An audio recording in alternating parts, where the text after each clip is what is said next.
The silence of the woods was what I came for. Not a dead, empty silence, but the living, breathing quiet of a place that had known my family for 200 years. It was a silence composed of the rustle of century-old oaks, the whisper of wind through pine needles, and the distant cry of a hawk circling over the valley. After 40 years in the concrete canyons of the city, practicing corporate law in a world of brutal deadlines and billion-dollar battles, this quiet was the most valuable asset I had ever possessed. My name is Arthur Vance, and I had come home. I inherited Vance Woods, a 300-acre tract of ancestral land, upon the passing of my father. It wasn't a ranch or a farm. It was a wilderness, a protected swathe of forest that my family had deliberately kept untouched for generations. My new home was the old gatehouse, a small, sturdy stone cottage that had once guarded the entrance to the main estate, which had been lost to fire long before I was born. The gatehouse was all I needed. It was a place to read, to walk the trails my great-grandfather had blazed, and to finally, truly be still. It was a place to heal from the quiet, lonely grief of losing my wife, Clara, a few years prior. She had loved these woods more than anyone. Sterling Point, the upscale housing development that now pressed against the eastern border of my land, was a recent and, to my mind, unfortunate addition to the landscape. It was a sea of beige stucco and perfectly manicured, chemically green lawns, a place of aggressive conformity that stood in stark contrast to the wild, chaotic beauty of my woods. My father had told me the story. My great-grandfather, a man more interested in conservation than cash, had granted a 99-year land lease to the original Sterling developers, allowing them to build their community on a cleared section of our original holdings. It was a decision that, at the time, seemed a harmless way to generate income to preserve the rest of the land. I had been in residence for less than a week, still rediscovering the familiar paths and scents of my childhood, when the modern world came roaring up my gravel path in a silent, electric golf cart. The woman at the wheel was the physical embodiment of Sterling Point. Her name, I would learn, was Eleanor Sterling, a descendant of the original developers and the reigning president of the HOA. She was dressed in immaculate white tennis apparel, her silver hair styled in a severe, elegant bob. Her expression was one of polite, yet unyielding, authority. "Good afternoon," she said, her voice as crisp as a freshly printed contract. She stopped the cart and stood, her eyes scanning my rustic stone cottage and the dense wall of trees behind it with a look of faint disapproval. "I am Eleanor Sterling. I don't believe we've had the pleasure." "Arthur Vance," I said, offering a hand which she took with a brief, firm shake that felt more like a preliminary legal maneuver than a greeting. "I've recently taken up residence here." "So we've noticed," she said, a thin smile touching her lips. "We are, of course, delighted to have a new neighbor. However, as president of the Sterling Point Homeowners Association, it is my duty to address a few matters of immediate concern to ensure a smooth transition into our community standards."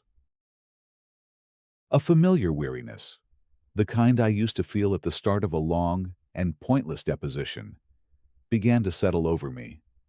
"Ms. Sterling," I began politely, "I appreciate the welcome, but my property, Vance Woods, is not a part of the Sterling Point HOA." She gave a small, condescending chuckle, as if I were a child who had just made a charmingly naive error. "A common misunderstanding," she said. "While this parcel has historically been managed separately, the covenants of Sterling Point include a visual harmony clause that applies to all bordering properties. We are all part of one visual landscape, after all." I had been a contract lawyer for 40 years. I knew a piece of fabricated legal nonsense when I heard it.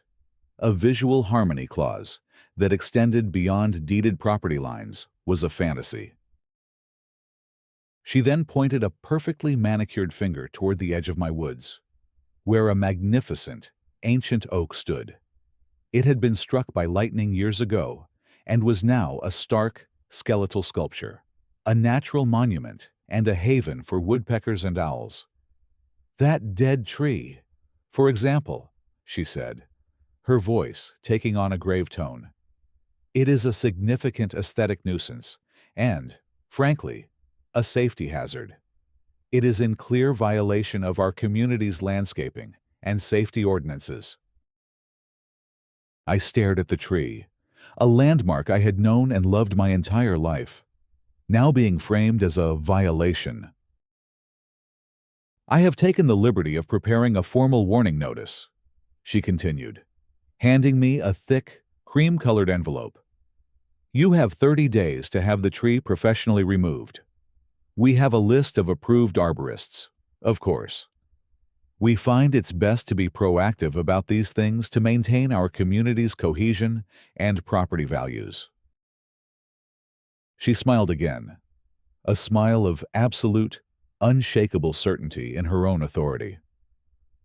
"Welcome to the neighborhood, Mr. Vance." She climbed back into her cart and hummed away, leaving me in the dappled sunlight, holding her absurd declaration of war. I looked from the envelope to the ancient, lightning-scarred oak, a silent testament to the raw, untamable power of nature. And I looked toward Sterling Point, a monument to the fragile, artificial power of rules and regulations.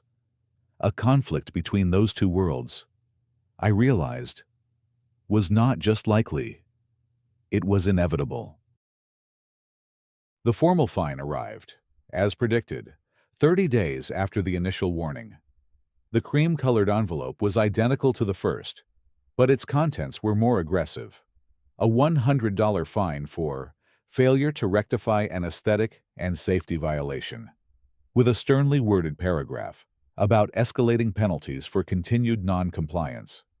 My lack of response to her initial warning had been interpreted not as a rejection of her authority, but as a challenge to it. My first instinct as a private citizen was a weary sigh.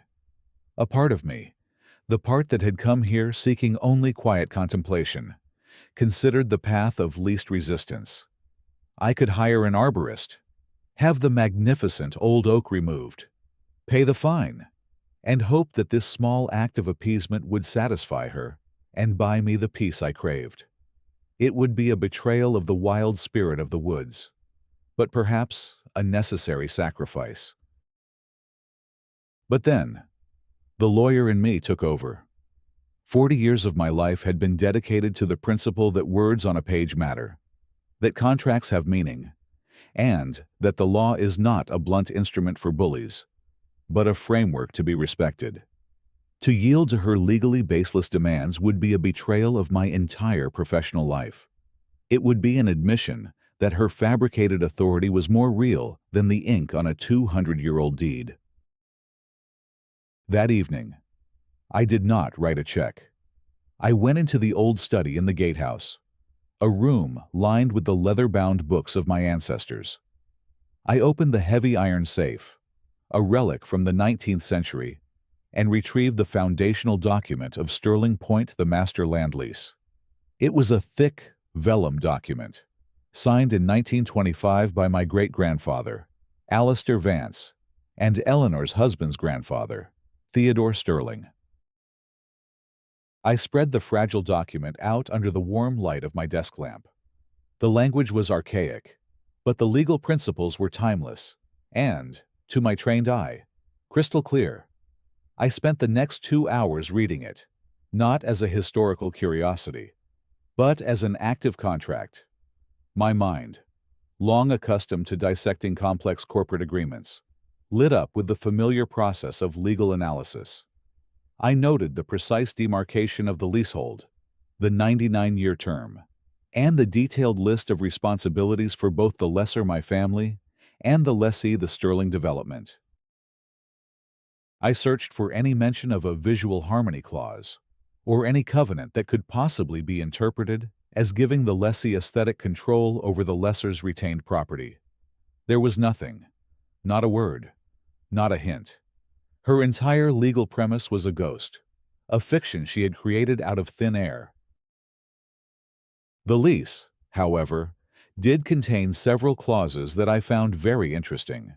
Section 12 in particular outlined the lessee's duties, which included maintaining community harmony and, most importantly, acting in good faith in all dealings with the lessor.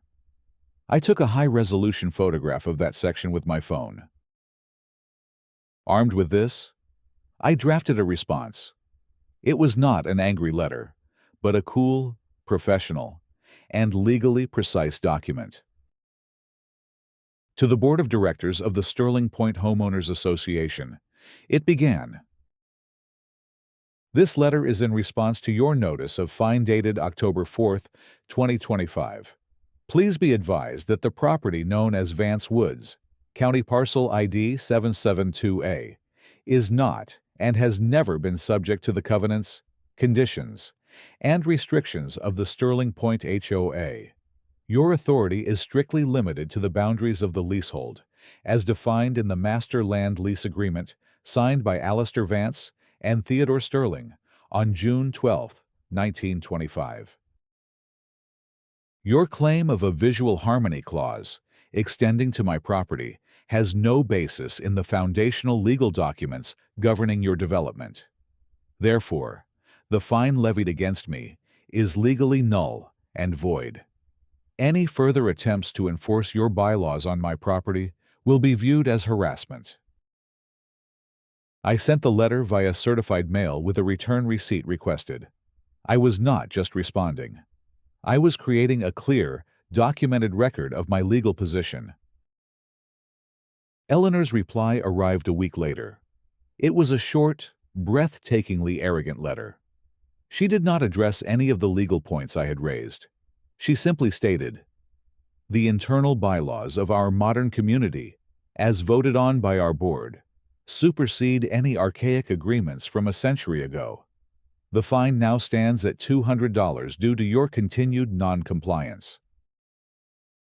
I read her letter, and a slow, cold smile spread across my face. This was a gift. In a single, written statement, she had displayed a willful ignorance of contract law that was so profound it bordered on parody. She had just provided me with documented proof of her bad faith. I carefully placed her letter into my growing file. The file was no longer just about a neighborhood dispute. I retitled it, in my mind, Vance v. Sterling Point HOA. The preliminary discovery phase was over. She had just made her opening argument, and it was a fatal error. After the exchange of letters, a tense, cold peace settled over the property line. For a few weeks, there were no new notices, no more fines. I began to hope, foolishly, that my legally precise letter had given Eleanor pause, that she was perhaps consulting with a lawyer who was explaining the monumental weakness of her position. I was wrong. She was not reconsidering her strategy. She was merely changing her tactics. The war was about to move from bureaucratic maneuvering to physical trespass.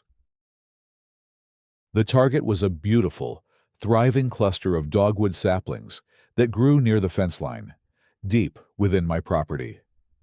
They were a favorite spot of Clara's.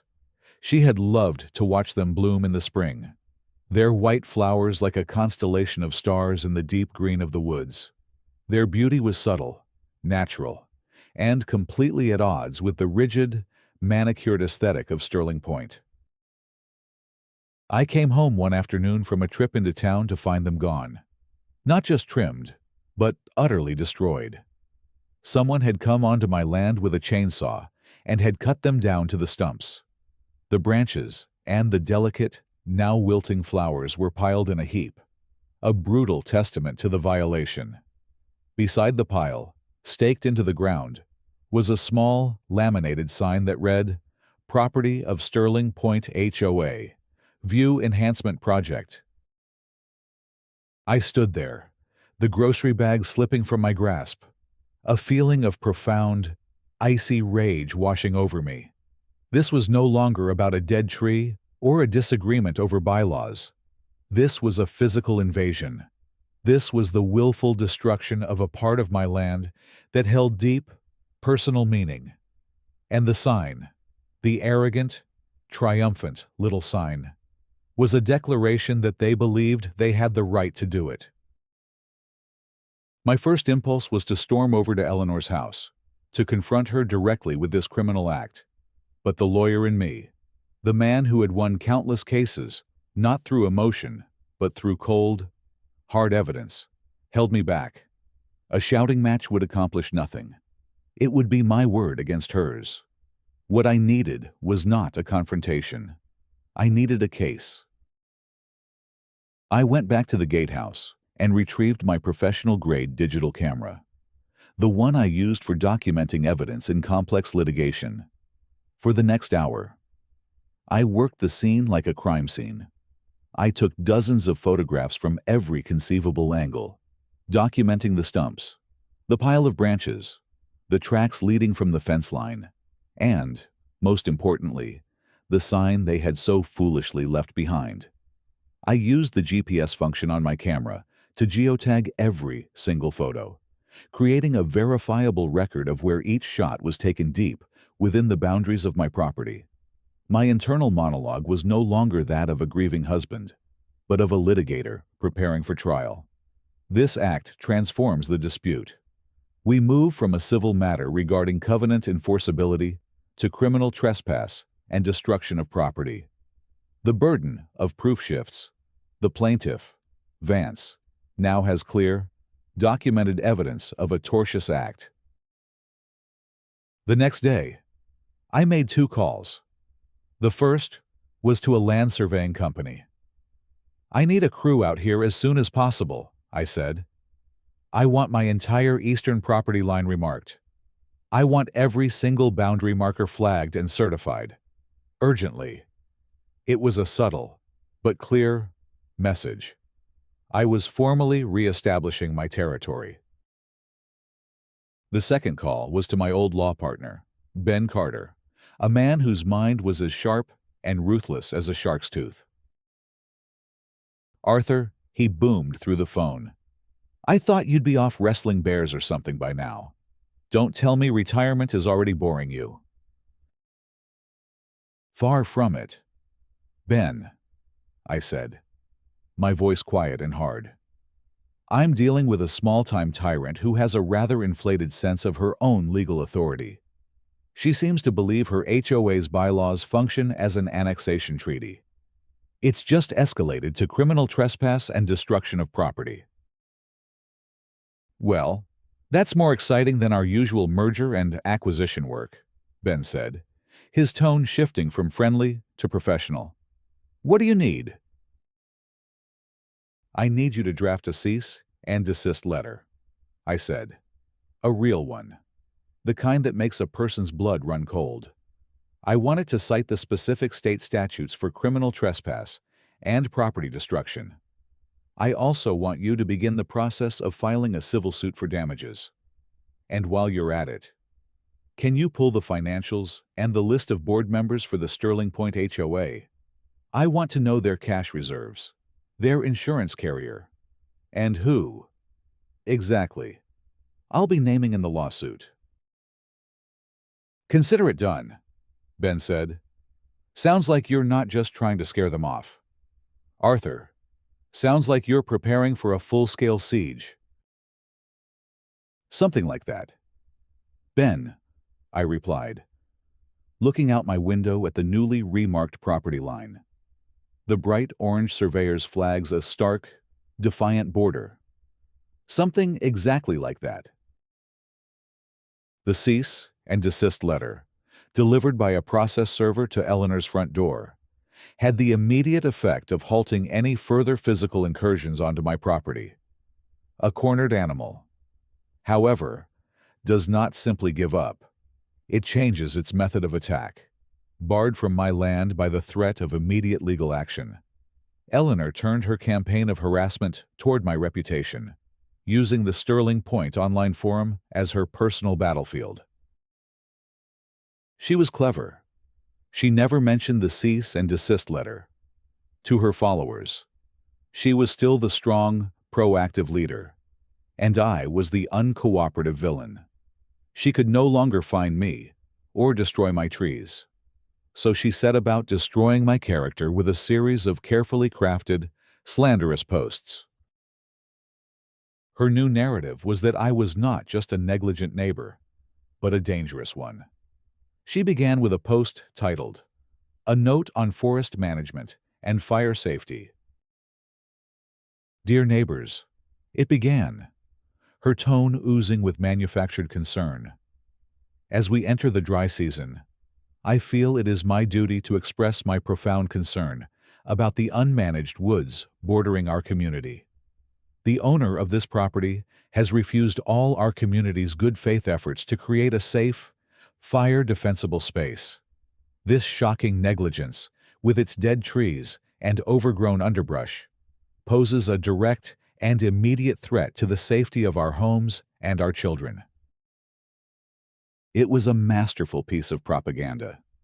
She took the natural, healthy ecosystem of my forest, a place with a far lower fire risk than the chemically treated, water-guzzling lawns of her own community, and reframed it as a tinderbox. She painted my refusal to let her clear-cut my land as an act that endangered the entire neighborhood. The comments were a firestorm of panic and anger, all directed at the mysterious, irresponsible man in the woods. "This is unacceptable," one wrote. "He's putting all of us at risk. Someone needs to force him to clean up that mess before we all lose our homes." From there, the slander became more personal, more sinister. She began to invent stories. Several residents have reported feeling uncomfortable with the man in the gatehouse. She posted a week later, "He has been seen, watching, just standing in the woods, near the property line, staring at our homes. Several children have also mentioned a strange man in the woods. I have advised our private security patrol to be extra vigilant." This was a vile and dangerous lie.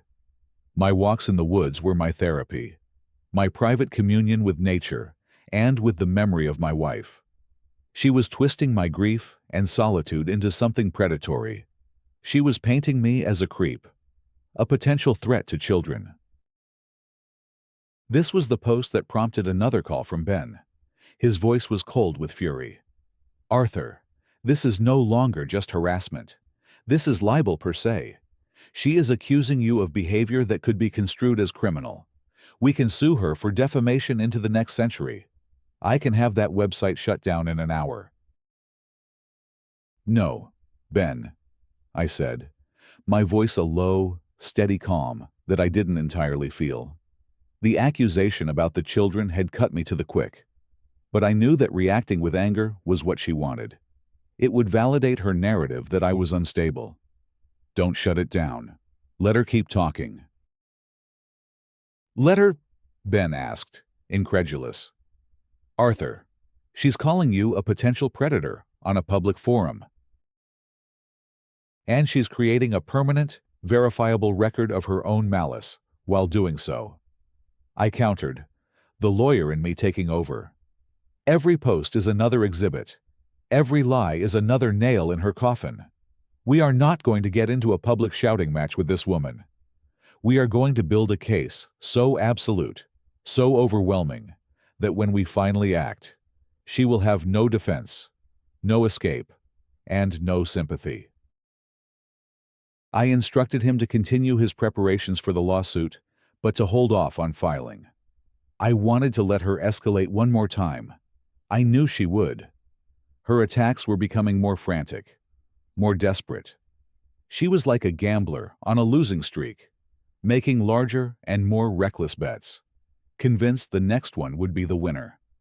I, on the other hand, was the house, patiently, quietly, watching her push all her chips onto the table for one final, disastrous spin of the wheel. Having successfully whipped her residents into a frenzy of fear and paranoia, Eleanor moved to her next, and most predictable phase of attack. She weaponized the authorities. Her campaign of slander had created the perfect pretext. She was no longer just a concerned HOA president. She was a community leader, acting on the safety concerns of her constituents. The first official vehicle to rumble up my gravel path was a large, red engine from the county fire department. The fire chief, a burly, mustached man named Bill Hennessy, climbed out of the passenger seat. I knew Chief Hennessy. He had been a fishing buddy of my grandfather's for 30 years. "Arthur," he said, shaking his head as he walked toward me, his expression one of weary apology. "I am so sorry to be bothering you. We got an anonymous call, a frantic one. Said your woods were an imminent and catastrophic fire threat to the entire valley." "Let me guess," I said with a dry smile. "The call came from a woman who lives in a beige house." "Her name wasn't mentioned, but I've got my suspicions," he grumbled. "Look, I know this is nonsense. Your dad and your granddad ran this forest better than the State Park Service. But because it was a formal complaint, I have to do a visual inspection and file a report. Procedure." "I understand, Bill," I said. "Do what you have to do." For the next hour, we walked the perimeter of my property, Chief Hennessy dutifully making notes on his clipboard. He noted the well-maintained fire breaks my grandfather had cut decades ago, the lack of deadfall near the property line, and the overall health of the forest.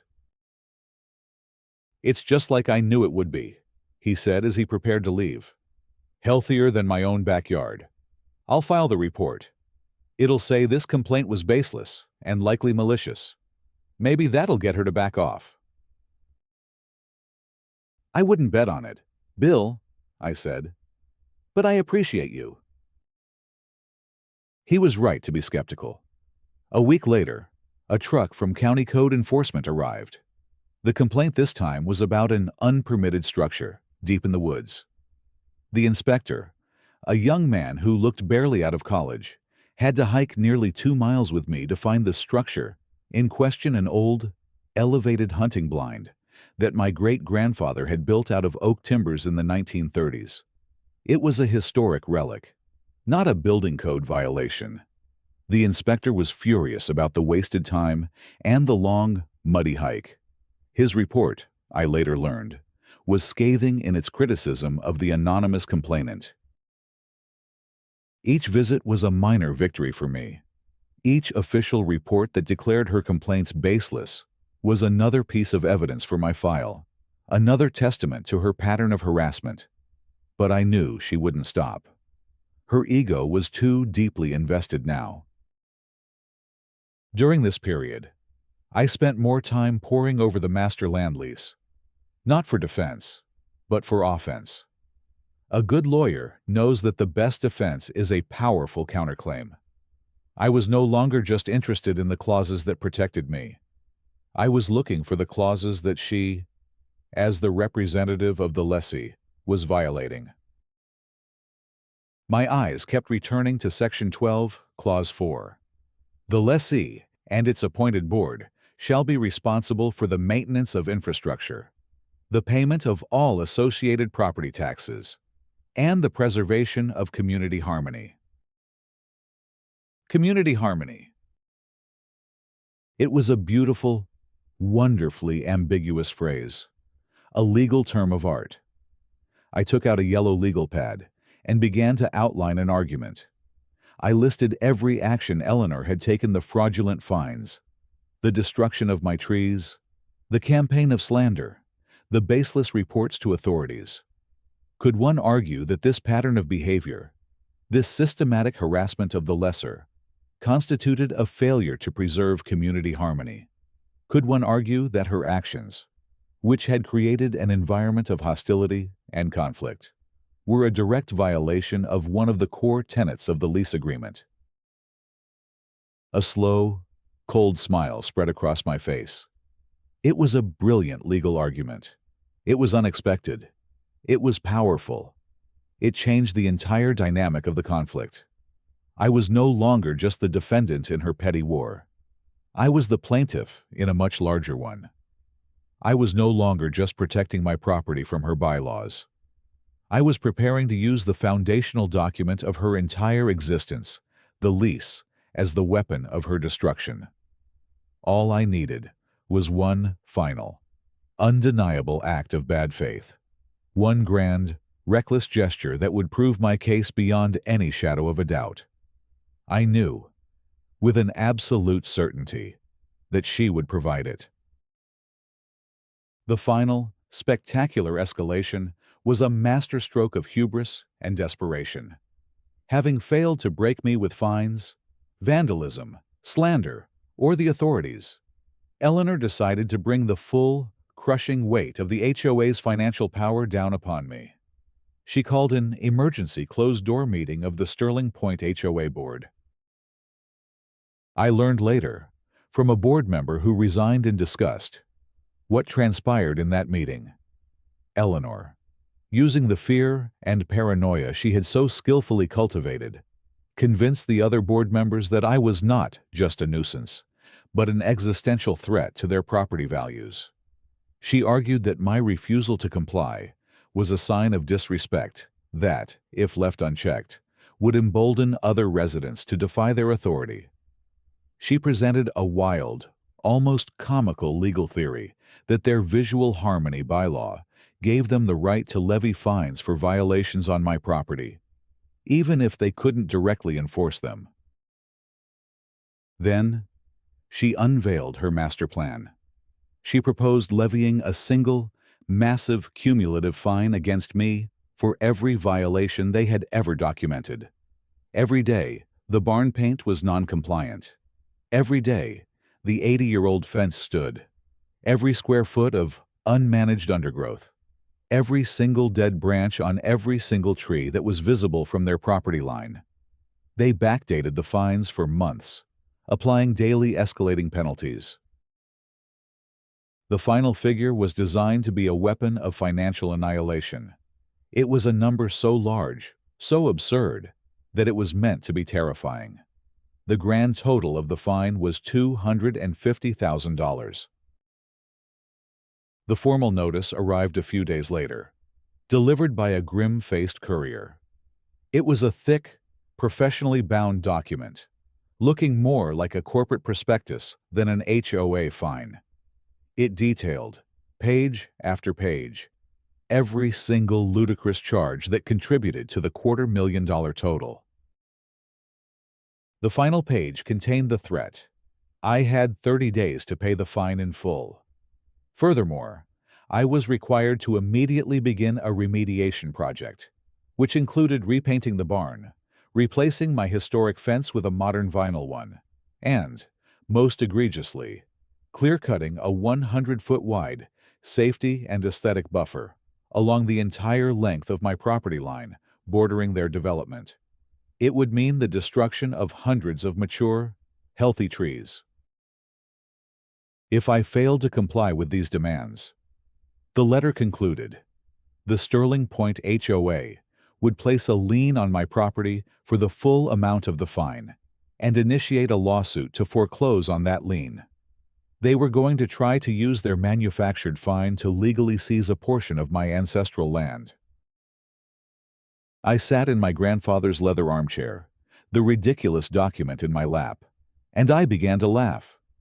It was not a laugh of amusement or hysteria. It was a laugh of pure, unadulterated legal satisfaction.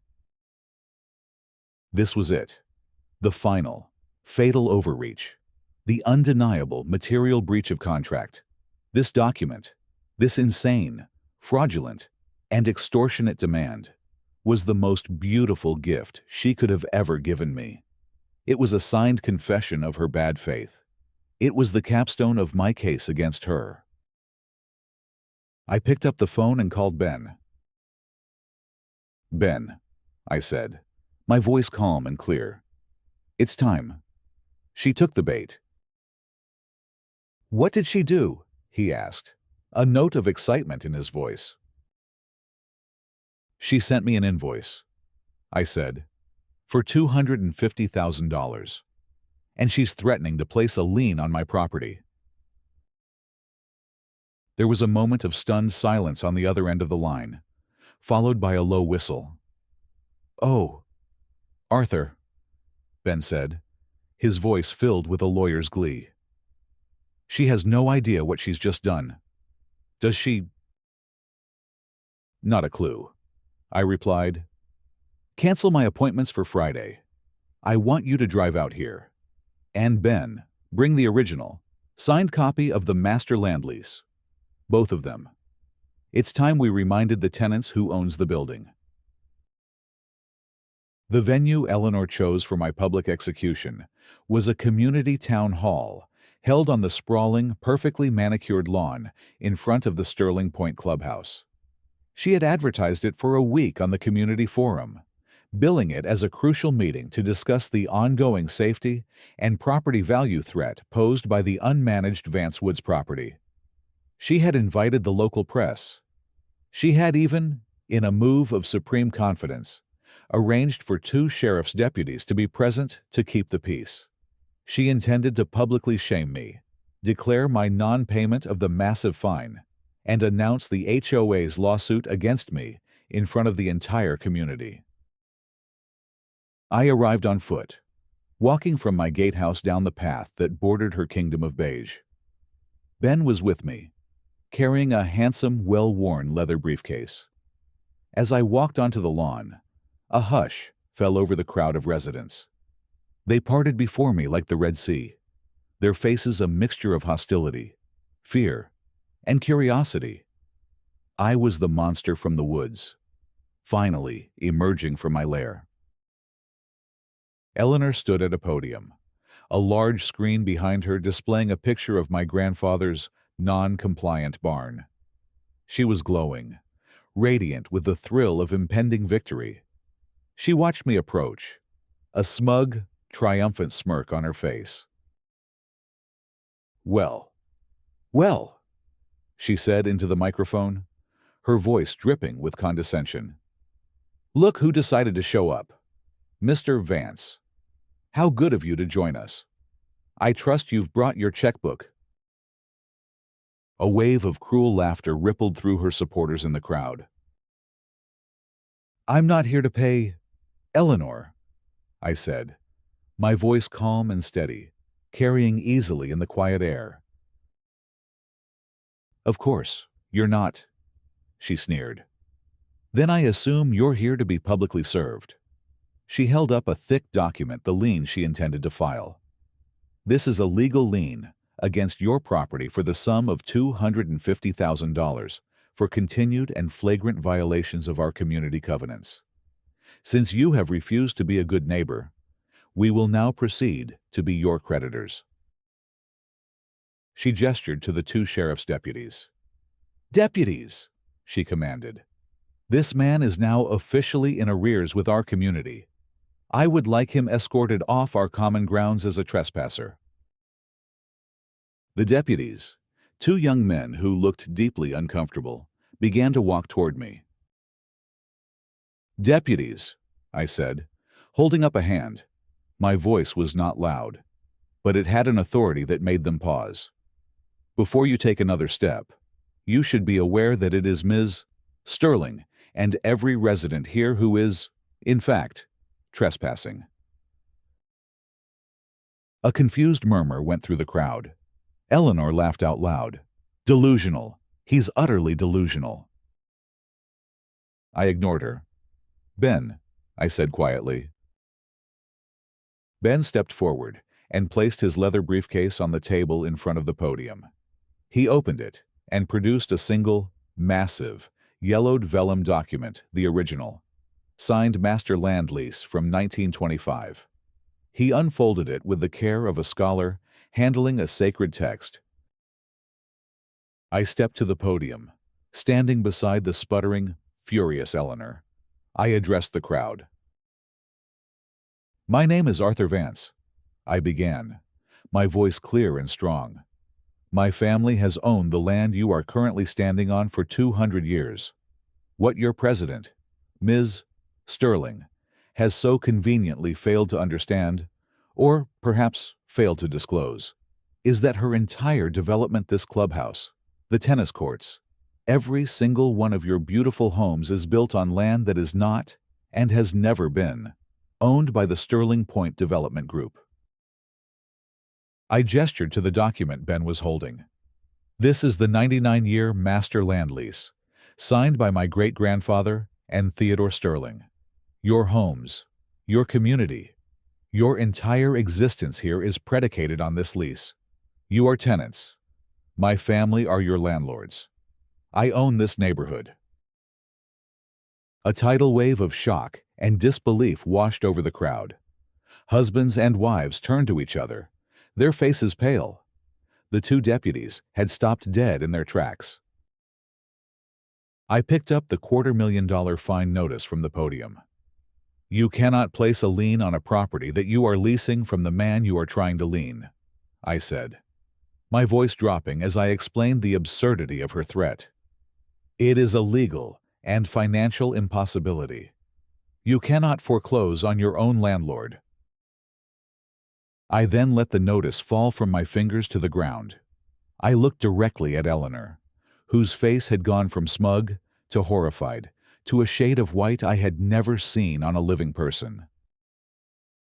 "Furthermore," I continued, my voice now as cold and hard as the stone of my gatehouse, "this document, this fraudulent fine, this entire campaign of harassment and bad faith you have orchestrated, constitutes a material breach of the master lease. Section 12. Clause 4 requires the lessee, your HOA, to maintain community harmony and act in good faith with the lessor. You, Ms. Sterling, have actively and maliciously destroyed that harmony." I let the words sink in, a profound and terrible silence blanketing the lawn. "Therefore," I announced, my voice ringing with the final, absolute authority of the law, "as is my right as the lessor, under the terms of the lease that my family wrote, I am hereby giving the Sterling Point Homeowners Association 90 days' notice. Your lease is in default. You have two options.